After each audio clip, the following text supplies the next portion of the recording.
સાહેબ યાદ રાખજો, હંમેશા માટે કથામાં કહેતો આવું છું, કોઈ એવું કામ તો કરતા જ નહીં જે આતતાઈ કહેવાય.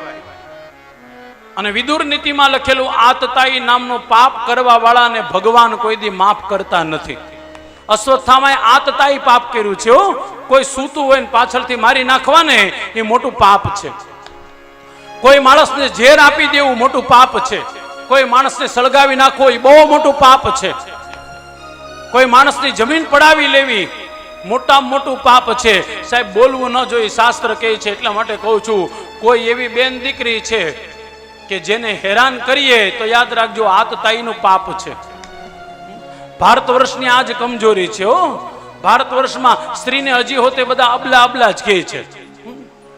અને સ્ત્રીઓએ બહુ હવે અબલા બનવાની જરૂર નથી. હવે તમે તમતારામ જો નીકળી જ જાઓ, કારણ કે જીવવા જેવો સમય આવ્યો છે.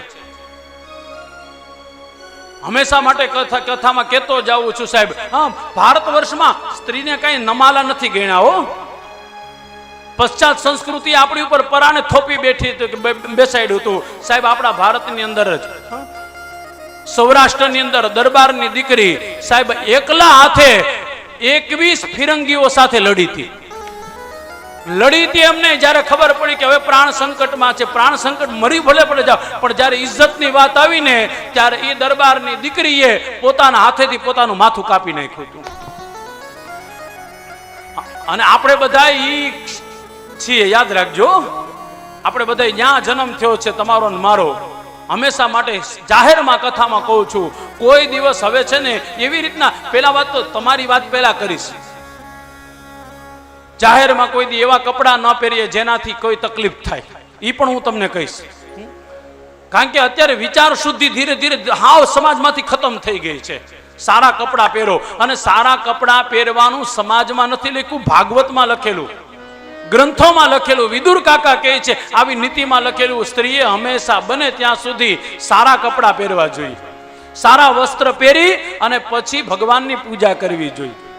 કારણ કે જે કાંઈ દોષ આવે છે ને દ્રષ્ટિના દોષના કારણે થાય છે. એટલું સાંભળો છો ને ત્યારે થોડો વિવેક રાખજો. હું એવું નથી કહેતો કે તમારી સ્વતંત્રતા છીનવાઈ જાય. તમારી સ્વતંત્રતા છે, ના નથી, પણ એ સ્વતંત્રતા ક્યારેક ક્યારેક તમારા માટે ખતરો બની જાય છે. આમ કાંદીવલી ત્યાં આવતા હોય ને તો કોલેજ બે વચ્ચે આવે. કે બે કોલેજના પાછળના ભાગમાં જાઓ તો દીકરીઓ બીડી પીતી હોય. સાહેબ શરમ આવી જોઈએ આપણને. અને આવું કહેતા હોય ત્યારે એના મા બાપને ગમતું નથી. પછી મા બાપને હમણાં કહેવાનું મન થાય, આની કરતા તમે બીજા ધર્મમાં વયા જાઓ. પછી એમ કે અમારા દીકરાને જીવવું નહીં, જીવવાની ના નથી, પણ ગમે એવું નથી કરવાનું. બહુ રાજી થાવ. અમુક જગ્યાએ જાય તો સંપૂર્ણ કપડા વસ્ત્ર પહેરવા જોઈએ.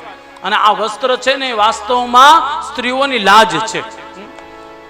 એટલા માટે માતાજીની સ્તુતિ કરતા હોતે આપણે આજ માગીએ છીએ, યા દેવી સર્વભૂતેષુ લજ્જા રૂપેણ સંસ્થિતા. માં અમારી લાજ તું રાખજે. માં કે મારે તો લાજ રાખવી છે, પણ પેલા તું તો ઢાક. જ્યાં સુધી આપણે આપણી લાજ નહીં ઢાકીએ ત્યાં સુધી યાદ રાખજો માં હોતે બચાવવા નહીં આવે.